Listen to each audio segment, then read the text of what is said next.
Welcome learners, this is your mentor, teacher and friend here.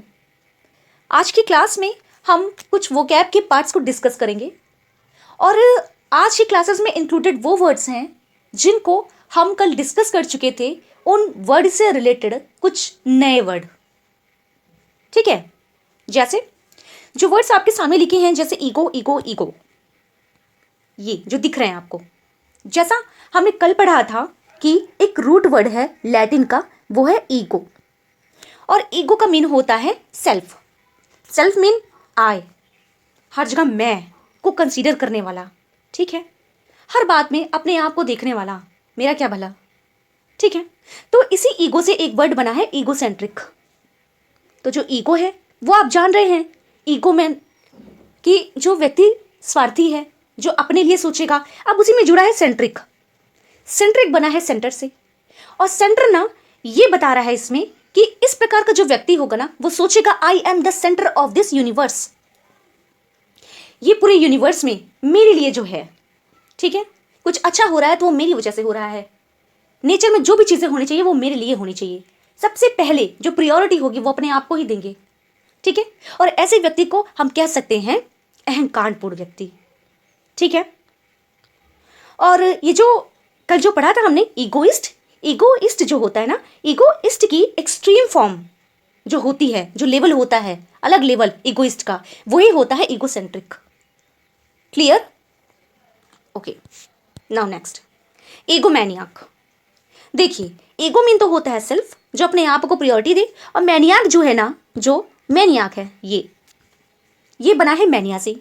और mania का mean होता है मैडनेस, पागलपन, ठीक है। तो ऐसा व्यक्ति जो अपने आप को अपनी नीड्स के लिए, अपने डिजायर्स के लिए, अपने इंटरेस्ट के लिए किसी भी हद तक गुजर सकता है।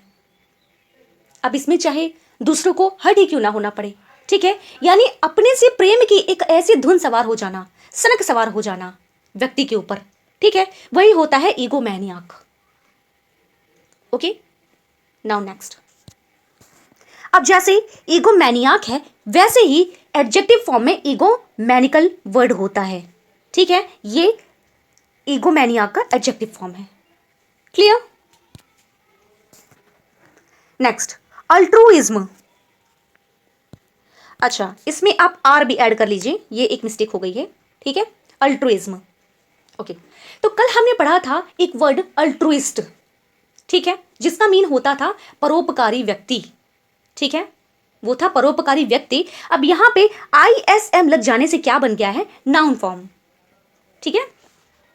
तो जो अल्ट्रुइज्म होता है ना, वो अल्ट्रुइस्टिक व्यक्ति की टेंडेंसी यानी क्वालिटीज को कहेंगे हम अल्ट्रुइज्म, यानी हिंदी में कहें तो परोपकारिता। क्या हिंदी में बोले तो परोपकारिता हो जाएगा, ठीक है। और ये नाउन फॉर्म है अल्ट्रुइस्ट का, जी। अब जो नेक्स्ट वर्ड लिखा है आपके सामने वो है अल्ट्रुइस्टिक, ठीक है। जो अल्ट्रुइस्ट व्यक्ति के क्रियाकलाप होते हैं ना, कार्य होते हैं, सारी एक्टिविटीज होती हैं, वही होती हैं अल्ट्रुइस्टिक। एडजेक्टिव फॉर्म है ये अल्ट्रुइस्ट का, ठीक है। नेक्स्ट, अब देखिए नेक्स्ट वर्ड है अल्टरनेट। अच्छा, ये चीज तो मैं आपको कल भी बताई थी, आज भी बता रही हूँ। ये अल्टर अल्टर से बने हैं, रूट वर्ड से, ठीक है। ये लैटिन वर्ड है रूट का। इसका मीन होता है अदर। अदर मतलब कि दूसरों को प्रायोरिटी देना, दूसरों की भलाई के बारे में सोचना। अब यहाँ पे ईगो से इनका कोई मतलब नहीं है, ठीक है ना। अब ये अपोजिट हो रहे हैं ईगो के। तो अल्टर जिसमें ऐड होगा ना, उसका मीनिंग ही होता है अदर, दूसरा कोई अन्य व्यक्ति। अब आता है अल्टरनेट।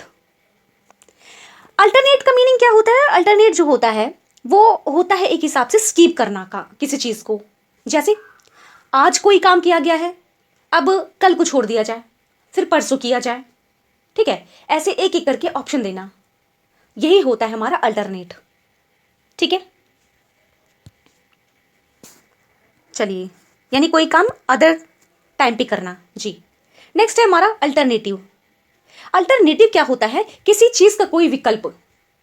कैसे?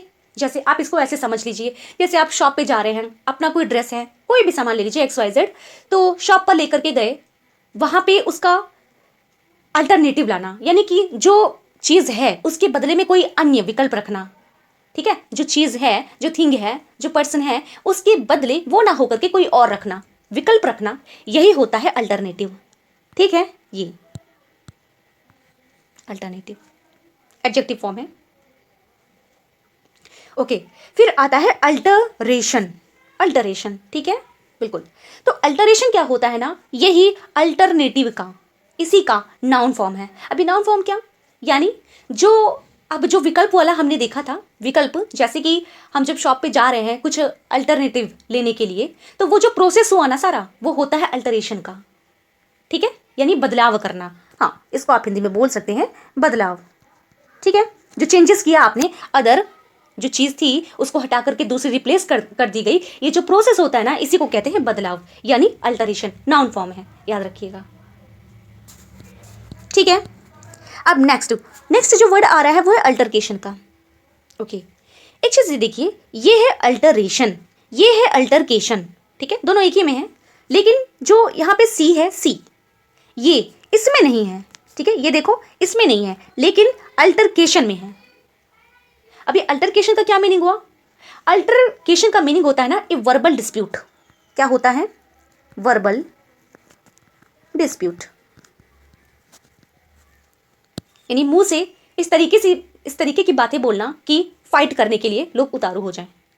ठीक है, यानी कि अभद्रता से पेश आना, यही होता है अल्टरकेशन। ठीक है, चलो, तो जब हम अल्टरकेशन करेंगे ना, तो फाइट होने की संभावना पूरी बन सकती है। ठीक है जी, तो अल्टरकेशन जो होता है वो एक वर्बल फाइट होती है, वर्बल डिस्प्यूट हो सकता है, और अल्टरेशन जो होता है वो चेंजेस होता है, बदलाव होता है, पूरा प्रोसेस होता है चेंज करने को किसी चीज का। ठीक है, नाउ नेक्स्ट लास्ट वर्ड है आज का, अल्टर ईगो। अब देखिए, यहाँ पे अल्टर और ईगो है तो साथ में, लेकिन क्या मीनिंग है वो देखिए। अल्टर मीन होता है अदर, ईगो मीन होता है आई। तो दूसरा आई, अब दूसरा आई क्या, जो आप ही के जैसा हो, आप ही का प्रतिबिंब हो। ठीक है, अब इसका क्या मीनिंग, मतलब मेरी ही जैसा कोई एक और मेरे जैसा कोई एक और कैसे होगा, जब वो कोई फ्रेंड होगा, हमारे विचार उसके विचार आपस में मिलेंगे ना, तो हम दोनों एक जैसे हो जाएंगे। ठीक है, मेरा ही प्रतिबिंब तो मेरा दोस्त होता है, तो वही है अल्टर ईगो। ठीक है जी, तो ये हमने अल्टर के बारे में कुछ चीज़ें पढ़ी हैं। अल्टर के लिए आप एक चीज़ और याद कर लीजिएगा, ग्रामेटिकली है, वो क्या है ना, कि अल्टर जो होता है, अल्टर ये एल है, जब अल्टरनेटिव वगैरह यूज़ करते हैं ना, तो इनके साथ में कभी भी हम अदर वर्ड को यूज़ नहीं करते हैं। ये तो इंग्लिश का वर्ड है अदर, और ये जो अल्टर है, ये जब अल्टरनेटिव कुछ करके लिखा होगा या अल्टर से बना कोई वर्ड लिखा होगा ना, तो उसके साथ में हम अदर को यूज़ नहीं करेंगे, और ना ही चॉइस को यूज़ करेंगे। क्यों, क्योंकि दोनों का मीनिंग एक ही होता है। ठीक है, तो हो सकता है एग्जाम में ऐसा करके आ जाए कि अदर अल्टरनेटिव या चॉइस करके अल्टरनेटिव, तो हमको वहाँ पे ध्यान रखना है कि कुछ दोनों वर्ड्स, यानी जो ये दोनों वर्ड्स है ना, लैटिन के और इंग्लिश के, दोनों एक साथ ना टकरा नहीं पाए। ठीक है, अगर साथ में यूज़ किए गए हैं तो इसका मतलब ये सुपरफ्लूअस है, तो हमें इन चीज़ों को ख्याल रखना है। ठीक है, ओके, तो अब हम अपना वोकैब सेशन बंद करते हैं और चलते हैं ग्रामर की तरफ। ठीक है, चलिए नेक्स्ट ग्रामर पोर्शन में हम प्रीपोजिशंस को डिस्कस कर रहे हैं, और प्रीपोजिशंस में आज जो हमारा प्रीपोजिशन है वो है इन एंड अमंग का यूज। इनका मीनिंग होता है में, अमंग का भी मीनिंग वही होता है। तो चलिए देखते हैं दोनों में डिफरेंसेस क्या हैं। सबसे पहले आप यहाँ आइए रूल पे। ठीक है, यहाँ से शुरू करिए। इनका प्रयोग सिंगुलर कलेक्टिव नाउन्स के पहले होता है, जो सिंगुलर कलेक्टिव नाउन होते हैं उनके साथ, जैसे क्राउड, ये कलेक्टिव नाउन ही तो है, लोगों के ग्रुप को बोलते हैं, तो क्राउड है ना, तो इसलिए यहाँ पे हम इनका यूज कर रहे हैं। देखिए अभी सेंटेंस पढ़िएगा, we found him in the crowd, हमने उन्हें देखा या हम उन्हें पाए कहाँ, इन द क्राउड। ठीक है, भीड़ में या भीड़ के बीच में। ठीक है, तो यहाँ पे जो क्राउड है ना, वो क्या है, ये एक सिंगुलर कलेक्टिव नाउन है।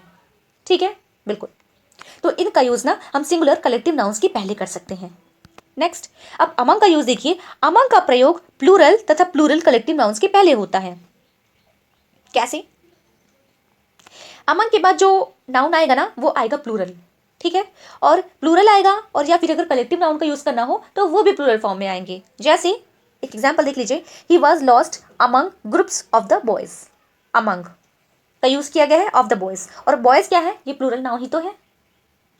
बिल्कुल, सेकंड एग्जाम्पल इसका देख लीजिए, दे सैट अमंग द ट्रीज, तो ट्रीज ये भी क्या है, ये भी तो प्लूरल नाउन है, द ट्रीज, है ना।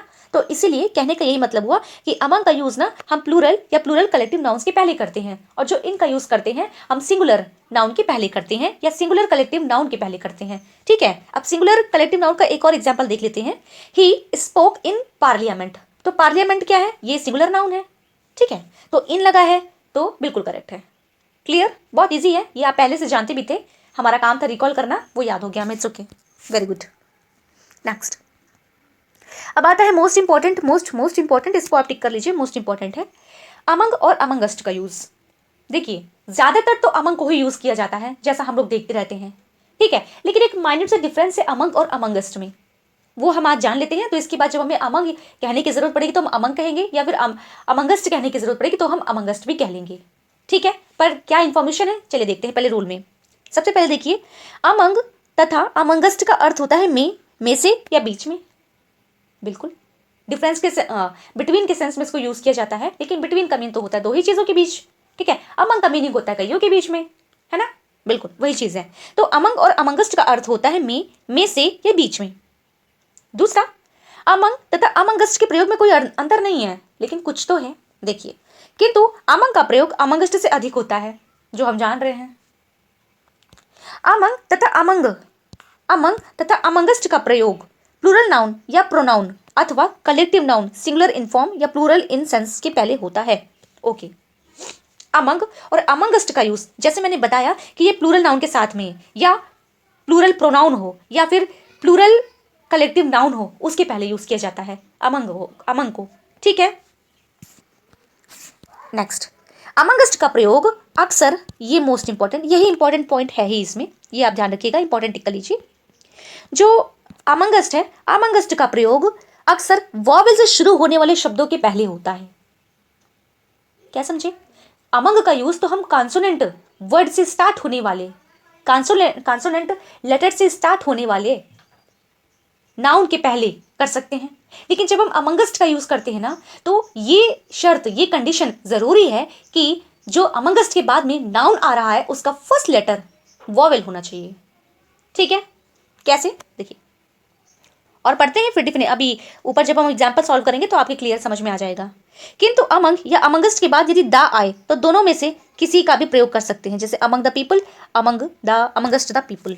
ओके, तो पहला तो यहां से समझिए कि हमने अभी ये कहा कि जब अमंगस्ट का यूज हम करते हैं तब जब अमंगस्ट के बाद में आने वाला नाउन होता है वो वॉवेल लेटर से शुरू होने वाला हो, तभी करेंगे अमंगस्ट का यूज।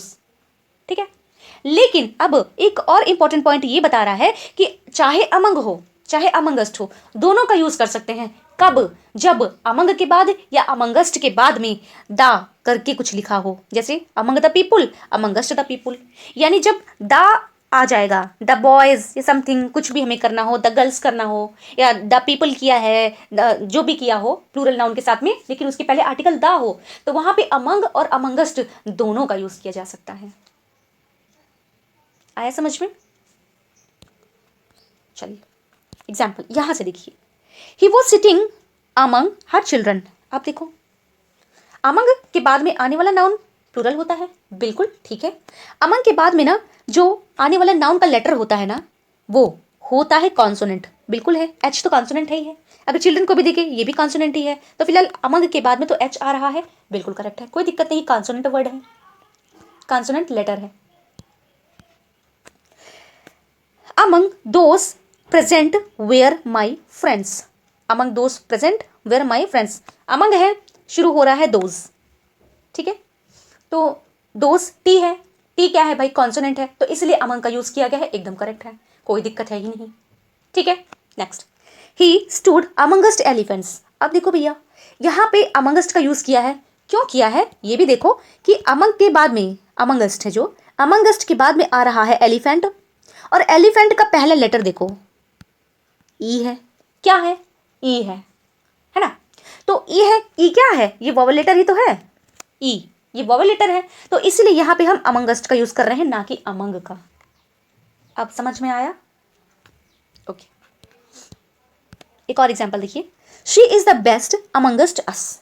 अब देखो, तो यहाँ पे अमंगस्ट का यूज क्यों किया है भाई, इसलिए किया है क्योंकि अमंगस्ट के बाद में जो नाउन आ रहा है, नाउन नहीं कि प्रोनाउन है, ठीक है, प्रोनाउन जो आ रहा है वो है अस, और अस कैसे लिखा जाता है? यू से, और यू क्या है? वॉवेल है। क्या है? वॉवेल है, तो आएगा नहीं। अमंगस्ट के साथ में वॉवेल लेटर, अमंग के साथ में कॉन्सोनेंट लेटर, और अगर जब आर्टिकल दा आ जाए तो खेल ही खत्म, दोनों लगा दो फिर। ठीक है, याद रहे, लेकिन अमंग के बाद में हमेशा प्लूरल काउंटेबल नाउन होना चाहिए। ठीक है, ना कि आप अनकाउंटेबल नाउन का यूज करने लग जाएं, है ना? बिल्कुल। चलिए, अब एक लास्ट रूल हम देख लेते हैं प्रीपोजिशन का, ये भी बहुत इंपॉर्टेंट है। और मैं ऐसा रिक्वेस्ट करती हूँ कि जब आप ना अमंग और अमंगस्ट का यूज पढ़ना तो साथ ही में अमंग, अमंग तो पढ़ा है, अमिड और अमिडस्ट को भी पढ़ना। ठीक है, तब क्या होगा ना, दोनों साथ में कोरिलेट होता चलेगा, है ना? क्योंकि जब एक पक्ष को हमने मजबूत बना लिया और दूसरा कल करके छोड़ देंगे ना, तो हो सकता है अगले दिन जब हम पढ़े ना तो थोड़ी सी कंफ्यूजन हो जाए। तो दोनों को साथ ही में पढ़ो तो आप अच्छे से डिफ्रेंशिएट कर पाओगे। ठीक है, क्या है मैं बताती हूँ इसको। जैसे हम पढ़ रहे हैं use of among, amid, amidst. Among का यूज तो हम देख चुके हैं, लेकिन फिर भी फिर से देखेंगे। अमंग का अर्थ होता है में, बीच में। अमिड, अमिडस्ट का भी अर्थ होता है में, बीच में, या इन और इन द मिडल ऑफ। ठीक है, और अमंग की तरह अमिड, अमिडस्ट का भी इंडेफिनिट नंबर ऑफ ऑब्जेक्ट्स यानी ट्रीज, चिल्ड्रन, पीपल्स, पपिल्स के साथ होता है। बिल्कुल ठीक है, यानी जो अमंग है उसी के तरीके हम अमिड और अमिडस्ट को भी यूज करते हैं। ठीक है, अमंग अमंगस्ट का जैसे यूज था वैसे ही हम अमिड और अमिडस्ट को भी यूज करते हैं, लेकिन एक डिफरेंस है, अभी आप जानोगे। किंतु अमिड, अमिडस्ट का प्रयोग अनकाउंटेबल के पहले भी होता है, पर ऐसा अमंग के साथ नहीं होता। ठीक, सबसे इंपॉर्टेंट यही ध्यान रखना है कि अमंग का यूज तो हम हमेशा प्लूरल काउंटेबल नाउन के साथ में कर लेते हैं जो काउंटेबल होते हैं, लेकिन जो अमिड और अमिडस्ट का यूज है हम इनको अनकाउंटेबल नाउन के साथ भी यूज कर सकते हैं, जैसे मिल्क या ऑयल या वाटर। ठीक है, ये तो अनकाउंटेबल है ना, तो इनके साथ भी यूज कर लेते हैं। किसको? अमिड को और अमिडस्ट को, लेकिन अमंग को मत यूज करना। ठीक है, क्योंकि वो प्लूरल काउंटेबल नाउन के लिए ही यूज किया जाता है। ओके, चलो एग्जाम्पल देखो, दिमाग में फट से बैठेगा ये थोड़ा। जी हाँ, ए चाइल्ड्स डॉल, बच्चे की गुड़िया was found amid amidst the wreckage of the plane. पाई गई कहाँ पे? Amid, amid amidst the wreckage. अब भाई यहाँ पे तो आर्टिकल है, ठीक है, हालांकि यहाँ आर्टिकल को मत देखिए, आप रेकेज को देखिए, ये अनकाउंटेबल नाउन है ना। तो कह रहा है कि wreckage on the of the plane, plane के रेकेज के बीच में उसकी बच्चे की गुड़िया पाई गई। ठीक है, तो यहाँ पे रेकेज क्या है? अनकाउंटेबल नाउन है ना। बिल्कुल, तो यहाँ पे हम अमिड और अमिडस को यूज कर लिए हैं, लेकिन अमंग का यूज करते तो रॉन्ग हो जाता। बहुत छोटी लेकिन इंपॉर्टेंट मिस्टेक है, ध्यान रखिएगा इसको आप। हो सकता है एग्जाम में आ जाए तो हम ध्यान ही ना दें, करेक्ट मारते चले जाएं कि नो एरर, कोई दिक्कत ही नहीं है, लेकिन एक्चुअली दिक्कत है कि अमिड अमिडस्ट का यूज हम प्लूरल काउंटेबल नाउन के साथ नहीं करते। किसके साथ करते हैं हम? एक सेकेंड जी, मैं थोड़ा सा उल्टा बोल गई थी, अभी फिर से कोरिलेट करवा देती हूँ। ठीक है, कि अमिड और अमिडस्ट का यूज हम प्लूरल काउंटेबल नाउन के साथ तो करते ही हैं, उसके साथ साथ अनकाउंटेबल नाउन के साथ भी करते हैं, लेकिन जो अमंग है, अमंग का यूज हम अनकाउंटेबल नाउन के साथ नहीं करते हैं। ठीक है, यही डिफरेंस है अमंग अमंग अमंगस्ट में और अमिड अमिडस्ट के बीच में। ठीक है, ये दोनों का अलग अलग पेयर बना लीजिए पहले। ठीक है, कि ये इनके साथ यूज होते हैं, इनके साथ भी यूज होते हैं, लेकिन उनके साथ नहीं यूज होते। ठीक है, इस तरीके से। चलो एग्जाम्पल पढ़ लो, क्लियर हो जाएगा। The house stands among trees. बिल्कुल, अमंग के बाद में प्लूरल काउंटेबल नाउन आता है, और प्लूरल काउंटेबल नाउन कहूँ चाहे इंडेफिनिट नंबर कहूँ मैं, ठीक है, वो भी ठीक है। ट्रीज है, अब पता नहीं कितना नंबर है ना, ट्रीज तो ये बता रहा है प्लूरल नंबर है, तो बस इतना जानिए आप। तो ट्रीज एक कॉन्सोनेंट का सवाल है, यहाँ पे अमंगस्ट का यूज होगा नहीं, तो अमंग का यूज किया है, बिल्कुल करेक्ट है। ठीक है, the house stands amid trees. अब देखिए, जहां पे अमंग का यूज था वहां पे अमिड का भी यूज किया जा सकता है। क्यों? क्योंकि मैंने बताया कि अमिड का यूज जो है ना, आप प्लूरल काउंटेबल नाउन के साथ भी कर सकते हैं, काउंटेबल नाउन के साथ भी कर सकते हैं, और अनकाउंटेबल नाउन के साथ भी कर सकते हैं। ठीक है, दोनों के साथ कर सकते हैं, लेकिन अमंग का नहीं कर सकते। अमंग ट्रीज लिखा है, बिल्कुल करेक्ट है। अमंग ट्रीज की जगह अगर वाटर वाटर होता ना तो एकदम आप भी वाटर हो जाते फिर।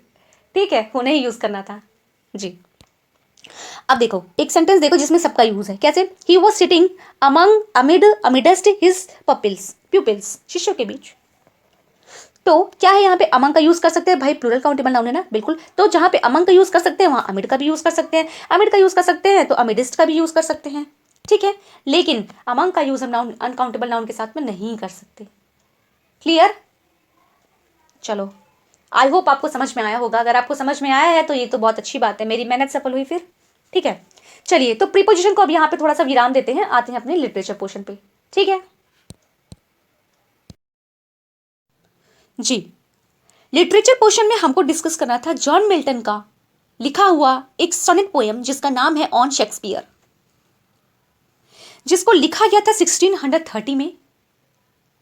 और ये मिल्टन की जो पब्लिश कराई हुई पोएम है उनमें से एक है।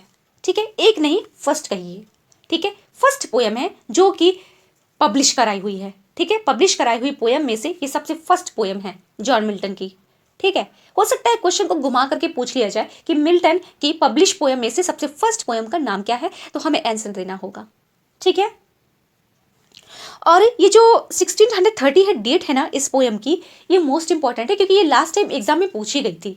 ठीक है, तो उस वक्त इसमें 1632 भी था जो लोगों को काफी कंफ्यूज कर रहा था। ठीक है, लेकिन यहाँ पे एकदम क्लियर लिखा है कि it appears anonymously in the second folio of place by Shakespeare 1632, यानी 1632 में ना इसको शेक्सपियर के प्लेस के साथ में ना एनोनिमसली पब्लिश कराया गया था। ठीक है जी, It bears the title and epitaph on the admirable dramatic poet W. Shakespeare, William Shakespeare. ठीक है, ये जो टाइटल है ना इसी पोएम से रिलेटेड है, आपको देखने को मिलेगा। चलिए, और इसके बारे में कुछ एडिशनल फैक्ट्स मैं आपको और को रिलेट करवा देती हूँ, जैसे कि ये 16 लाइन सिंगल स्टेंजर की पोएम है, जॉन मिल्टन की है, जान रहे हैं आप। और इस पोएम को ना हम जान सकते हैं सॉन्ग ऑन शेक्सपियर के नाम से भी। ठीक है, किस नाम से? सॉन्ग ऑन शेक्सपियर के नाम से भी जान सकते हैं। ठीक है, और इसका जी, और इस पोएम को ना जॉन मिल्टन ने लिखा था आयम्बिक पेंटामीटर में, ठीक है, का यूज करते हुए हीरोइक कपलेट में लिखा था इस पोएम को। ठीक है, और इस पोएम के थ्रू ना जॉन मिल्टन ने विलियम शेक्सपियर को एक अभिवादन या मतलब थैंक यू बोला था। ओके, बिल्कुल, माफ कीजिएगा, हल्का जुकाम है तो आप मैनेज कर लेंगे, doesn't matter.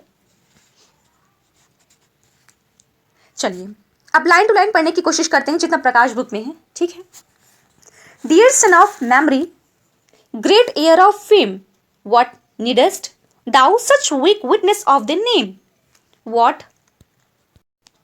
Ji, what needs my Shakespeare for his honoured bones. इसमें जो डियर सन ऑफ मेमोरी है ये लाइन्स काफी पूछी जाती है, तो हमको याद रखना है कि ये मिल्टन की है, शेक्सपियर के लिए है, 1630 में लिखी गई पोएम में। डियर सन ऑफ मेमोरी कह रहे हैं शेक्सपियर को John Milton. Great heir of fame, Shakespeare तो प्रसिद्धि के महान उत्तराधिकारी हैं। शेक्सपियर तो प्रसिद्धि के महान उत्तराधिकारी हैं और उन्होंने अपनी रचनाओं के माध्यम से हमारे दिलों में कभी ना खत्म होने वाली समाधि को बना लिया है। What needest thou such weak witness और the name, और उनके नाम के लिए यानी उनके लिए हमें weak witness की आवश्यकता नहीं है। What needs my Shakespeare for his honored bone, और honored bone यानी शेक्सपियर के लिए यूज किया गया है। कह रहे हैं मिल्टन कि शेक्सपियर को इंसानों के द्वारा पत्थरों से बनाई गई, यानी कि उनकी बोन के लिए या उनकी जो कब्र के लिए यूज किया जा रहा है, जो समाधि होती है उसके लिए शेक्सपियर को इंसानों के द्वारा बनाई गई पत्थरों से बनाई गई किसी ऊंची समाधि की जरूरत नहीं है। क्यों? क्योंकि what needst thou such weak witness of the name, क्योंकि जो मनुष्यों के द्वारा जो पत्थरों से बनाई गई समाधि होती है ना, ये एक समय के बाद खराब हो जाती है। ठीक है, क्या आवश्यकता है उनको ऐसे वीक विटनेस की? मनुष्य के द्वारा बनाई हुई चीजों की क्या जरूरत है?